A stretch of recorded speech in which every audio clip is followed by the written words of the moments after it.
Anxiety 60 के दशक में एक पागल व्यक्ति को होती थी, उतनी एंजाइटी आज सामान्य व्यक्ति को होती है। आप 60 के दशक के किसी पागल को गूगल में सर्च करिए, अगर मिल जाए तो देखिए वो क्या हरकतें करता है। ऐसी हरकतें आज के लड़के करते हैं। मोबाइल ऐसा रखा रहता है, फिर ये मोबाइल दिखाएंगे, फिर रख दिया, फिर बैठे 5 मिनट, फिर मोबाइल उठाएंगे। अगर 60 के दशक का कोई आदमी आके देखेगा तो पगला गया है क्या। फिर 5 मिनट बाद ऐसा जेब में हाथ डालेंगे, फिर एक बार दिल में हाथ लगाएंगे, मोबाइल कहाँ गया तो फिर चला गया, इधर इधर इधर किधर। फिर उसको उठा के देंगे, एक टप टुप की आवाज एक आई किसकी, फिर उसमें फिर डिक्चिंग डिक्चिंग आई, फिर उसकी एक आवाज आएगी, फिर उसको उठा के देखेगा बार बार। इतना तो बंदरा नहीं कूदता जितना मोबाइल के चक्कर में आज के लड़के कूदते हैं। बंदरा भी इतना नहीं कूदता, वो बार बार ऐसा मुंडी हिला करके यहाँ देखता है, कुछ देर के लिए तो शांत बैठता है। लेकिन जब से एआई और गूगल आया है और मोबाइल आया है, एक बच्चा शांत नहीं बैठ सकता, इतनी एंजाइटी है उसको।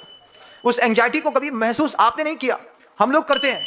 हम लोग देखते हैं, देखते देखते देखते लगते हैं अच्छे से अच्छा विद्वान क्यों ना हो, लगा रहता है नीचे बैठा है, कैंडी क्रश खेल रहे हैं, उसी में लगे हैं। कुछ काम नहीं है, कैंडी क्रश खेल रहे हैं। अब कुछ काम नहीं है, दूसरा गेम खेल रहे हैं, 3 2 5 खेल रहे हैं, उसमें लूडो खेल रहे हैं। क्या जमाना है भाई, ये क्या है, ये एंजाइटी है।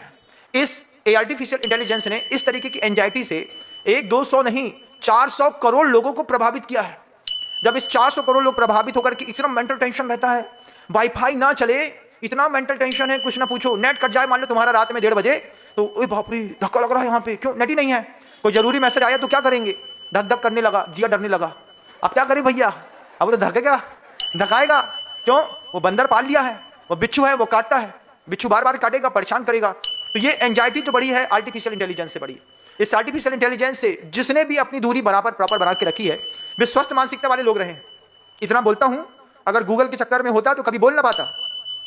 जितनी गाथाएं रखी हैं मुख के अंदर, जितने गुरुदेव के संस्मरण रखे हैं, एक बार हाथ में आर्टिफिशियल इंटेलिजेंस आई होती तो ये संस्मरण, ये उदाहरण, ये बातें, ये आगम, ये जो चीज लाके देखता हूं, क्या कौन जानता है स्वचतुष्टय और परचतुष्टय क्या होता है, किसको पढ़ी है। वो तो यहां सुना तो आपके दिमाग ने क्लिक कर दिया। परचतुष्टय भी कोई चीज होती है, उत्पाद भय द्रव्ययुक्तम कोई सद भी होता है, गुण से गुणांतर कोई वस्तु व्यवस्था होती है, पर्याय से पर्यायांतर कोई वस्तु व्यवस्था होती है। ये गूगल में कुछ नहीं मिलता, ये यहीं मिलता है।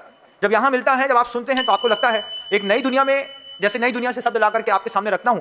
आप भी वही आगम पढ़ते हैं, 24 घंटे पढ़ते हैं, लेकिन उस तरीके की मान ली विचार शक्ति नहीं बनती है, तो आपका दिमाग उस तरीके का काम नहीं करता है।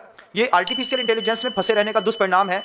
संत का एक शब्द समझ में नहीं आता, और जिसको आता है वो निहाल हो जाता है। शाम को चिंतन करेंगे हमारे प्रवचनों का, आपको एक नया विषय मिलेगा, उससे भी आपका दिमाग बढ़ेगा। ऐसा नहीं कि नहीं बढ़ेगा, बढ़ेगा जरूर। लेकिन आर्टिफिशियल इंटेलिजेंस बहुत ज्यादा लंबी दूरी तो नहीं है, इस बात का, युग बदल गया है, ये बात तय है, लेकिन परेशानियां भी उतनी ज्यादा बढ़ गई हैं, ये बात भी पूरी तय है।